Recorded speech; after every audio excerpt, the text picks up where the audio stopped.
નમસ્કાર ખેડૂત ભાઈઓ, આજે 23મી ડિસેમ્બર દેશના કિસાન નેતા ચૌધરી ચરણસિંહનો જન્મદિવસ. ભારત સરકારે આ દિવસને ખેડૂત દિવસ તરીકે ઉજવવાનું નક્કી કર્યું છે.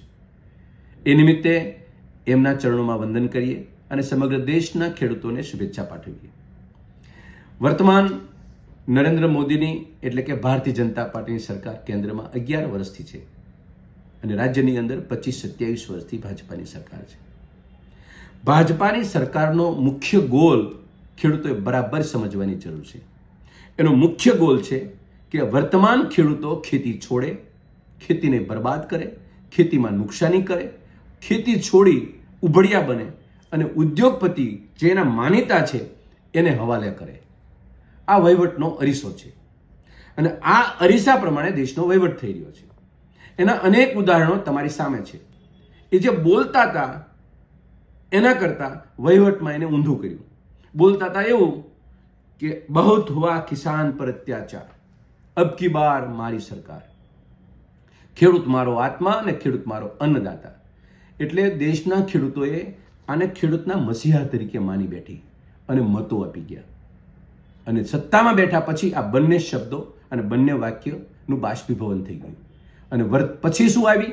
પછી એક સરકારી કૃષિ કંપની કે જે ખેડૂતના વિકાસ માટે પાયામાં પડી હતી એને દબોચીને બંધ કરી.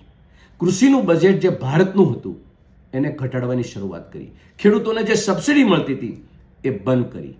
ખેડૂતો ઉપર ટેક્સ નાખ્યા. ખેડૂતોને પાણી માગે, વીજળી માગે, પાકનો ભાવ માગે, પાકનો વીમો માગે કે પાકની સુરક્ષા માગે, 5માંથી એકે વસ્તુ આપવાની બંધ કરી. અને આ 5 વસ્તુ ઉદ્યોગોને આપે છે. એટલે ઉદ્યોગ સામે જોવાનું અને ખેતી સામે જોવાનો નજરિયો કેટલો બદલેલો છે તે ગુજરાતના કે દેશના ખેડૂતો સામે આ ભાજપાએ આપી દીધો. એના ઉપરથી સ્પષ્ટ બની ગયું કે ખેતીના કરતા ખેડૂતોને ખેતી છોડાવી છે, કારણ કે અમારે ત્યાં ઉદ્યોગપતિઓ, અમારા માનીતા ઉદ્યોગપતિઓને આ ખેતી હવાલે કરવી છે. તમારે શું બનવાનું છે? ખેત મજૂર બનવાનું છે. તમારી પાસે શું છીનવવાનું છે? માત્ર ખેતી નહીં, તમારું ખેડૂત તરીકેનું સ્વમાન પણ છીનવવાનું છે. આ માનસિકતાથી 10 વર્ષથી ભાજપા કામે લાગેલી છે. પણ મારા દેશનો અને રાજ્યનો ખેડૂત એ મજબૂત છે. કોઈ પણ કાળે ખેતી છોડવા તૈયાર નથી થવાનો. ખોટ કરશે, ખોટી પણ થશે, પણ ખેતી નહીં છોડે.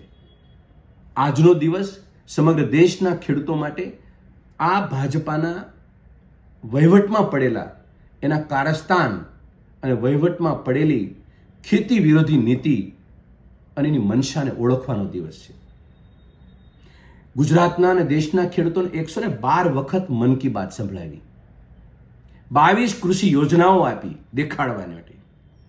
કોઈ જગ્યાએ કારગત ન નીવડી. દેશનો ખેડૂત ઉપર આકાશ ને નીચે ધરતીનો સામનો કરતો હતો અને એને લઈ ખેડૂત ઝઝૂમતો હતો, ખેતી કરતો હતો. છતાં પણ પૂર્વ સરકારોમાં એ દિવસના સમયમાં આ દેશમાં હરિત ક્રાંતિ અને શ્વેત ક્રાંતિ પણ બનેલી. એ સરકારોની દૂરંદર્શિતા, એ નેતાઓની દૂરંદર્શિતા અને ખેડૂત પ્રત્યે જોવાનો નજરિયો, એ ખેતી અને ઉદ્યોગને એક સાથે ચલાવવાની ભાવના હતી. ખેડૂત અને ખેતીને ઉદ્યોગનો ખોરાક ન બનાવ્યો, ઉદ્યોગને પૂરક બનાવ્યો. એને લઈ અને રાજ્યની અંદર દેશમાં કૃષિની ક્રાંતિઓ થઈ હતી. વર્તમાન સરકારની આ કૃષિ ક્રાંતિ કરવામાં કોઈ રસ નથી. એને ઉદ્યોગપતિઓની ક્રાંતિ કરવી છે, એમાં માનીતા ઉદ્યોગપતિઓની ક્રાંતિ કરવી છે. આ એની સરકાર છે અને એના માટે જે આ કારસ્તાન ગોઠવાયું છે એનું પરિણામ શું આવ્યું? પરિણામ દેશનો ખેડૂત 96,000 રૂપિયામાં માથે દેવા નીચે આવ્યો. રોજના 30 ખેડૂતો આજે નરેન્દ્ર મોદીની સરકારની અંદર આપઘાત કરે છે, આત્મહત્યા કરે છે. આ આપણી પાસે પરિણામ આવ્યું.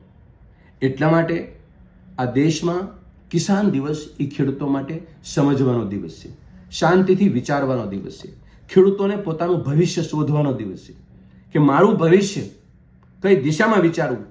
જેને માર્ક મળી ગયા છે, બહુત હુઆ કિસાન પર અત્યાચાર, એને લઈને જેને માર્ક આપી દીધા છે એવા લોકો માટે વિચારવાનો દિવસ છે.